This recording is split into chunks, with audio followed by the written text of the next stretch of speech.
వీళ్ళ మీద వీళ్ళని నెగిటివ్ ట్రోల్స్ చేస్తూ ఉన్నప్పుడు తట్టుకోవడం చాలా కష్టమవుతుంది. అది కాస్త చిన్న చిన్నగా మొదలయ్యి వాళ్ళ మధ్య డిఫరెన్సెస్ కూడా కారణమయ్యి ఆ తరువాత బ్రేకప్ దూరం అయిపోవడానికో కూడా కారణమవుతున్నారు. సరే, దానికి కొంతమంది జ్యోతిష్యుల లేదంటే కొంతమంది ఇంకొంచెం పీక్స్ వెళ్ళిపోయి విచ్చలవిడిగా చేస్తున్న కొంతమంది ట్రోలర్స్ తెలీదు.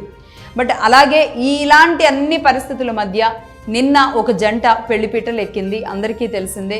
ఏకంగా ప్రధాని నరేంద్ర మోదీ గారు కూడా వాళ్ళకి విషెస్ చెప్పారు. మన తెలుగు హీరో, తెలంగాణకి సంబంధించిన హీరో విజయ్ దేవరకొండ, రౌడీ బాయ్గా పేరుంది అతనికి. విజయ్ దేవరకొండ, రష్మిక, నేషనల్ క్రష్ రష్మిక, వీళ్ళిద్దరూ పెళ్లి చేసుకున్నారు. వారిద్దరికీ కూడా అనేక మంది ట్విట్టర్ ద్వారా శుభాకాంక్షలు తెలుపుతున్నారు. ప్రధాని మోడీ కూడా శుభాకాంక్షలు చెప్పారు. తెలుగువాడిగా, తెలంగాణ హీరోగా తనకంటూ ఒక ఇమేజ్ క్రియేట్ చేసుకున్న విజయ్ దేవరకొండ, తనంతటికి తానుగా తన కాళ్ళ మీద తాను ఎదిగిన హీరో విజయ్ దేవరకొండ, అలాగే రష్మిక మందాన. రష్మిక కూడా సౌత్ ఇండియన్ హీరోయిన్గా ఇద్దరు ఈరోజు పెళ్లి చేసుకున్నారు. దేశంలోని అనేక మంది సెలబ్రిటీలు, అలాగే పొలిటికల్ లీడర్స్, వ్యాపారవేత్తలు కూడా వీరికి శుభాకాంక్షలు తెలుపుతూ ఉన్నారు.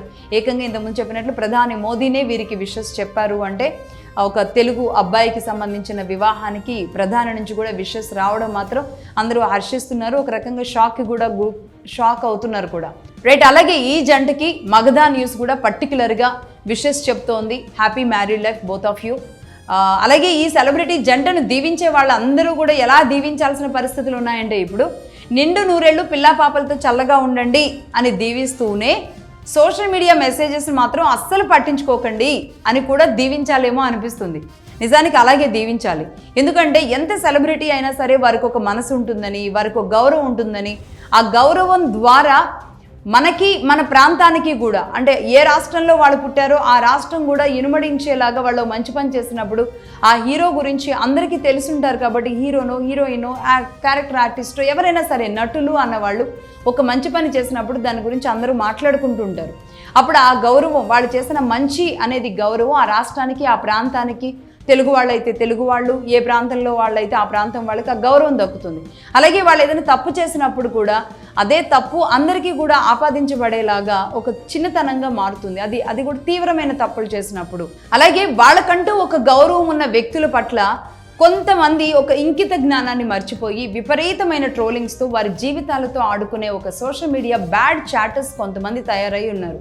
నిజంగా ఇది వాళ్ళు ఒక సెన్సేషన్ చేసుకోవడం కోసం వీళ్ళ జీవితాలతో ఆడుకుంటున్న తీరు చూస్తే కనుక చాలా సిగ్గేస్తూ ఉంటుంది.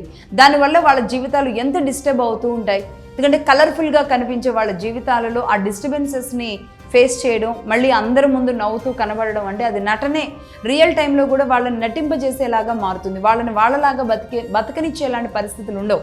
ఇప్పుడు విజయ్ దేవరకొండ అలాగే రష్మిక మందన్న మన రాష్ట్రంలో మన తెలుగు అబ్బాయిని పెళ్లి చేసుకున్న కర్ణాటక నటిగా ఈరోజు మన మధ్యకి వచ్చిన తనని ప్రశాంతంగా ఇక్కడ బతకనిస్తే గనక తను చాలా హ్యాపీగా ఉండే అవకాశాలు ఉంటాయి. అలా కాకుండా ఇక్కడికి వచ్చిన వాళ్ళని కూడా మనం ఇబ్బందులు పెడుతూ వాళ్ళని హీరోయిన్లుగానే చూస్తూ ఈ రోజుకి కూడా వేరైపోయి వేరు పెళ్ళిళ్ళు చేసుకున్న తర్వాత కూడా వాళ్ళని ప్రశాంతంగా ఉండనీయకుండా జరుగుతున్న ఈ సోషల్ మీడియా దాడి ఏదైతే ఉందో దానికి ఫుల్ స్టాప్ పెట్టడానికి మరి ఎందుకో ఎవరో యాక్షన్ తీసుకోవట్లేదు. ఇక ఎక్కడికో పీక్స్కి వెళ్ళిపోతే కానీ అప్పుడు సైబర్ క్రైమ్ దగ్గరికి వెళ్ళేలాంటి పరిస్థితులు దాకా వెళ్తుంది. కానీ ఈలోపుగానే ఎవరికి వాళ్ళు స్వచ్ఛందంగా ఇలాంటివి చేయొద్దు అని కట్టడి చేసేలాంటి పరిస్థితులు ఉంటే కనుక చాలా బాగుంటుంది.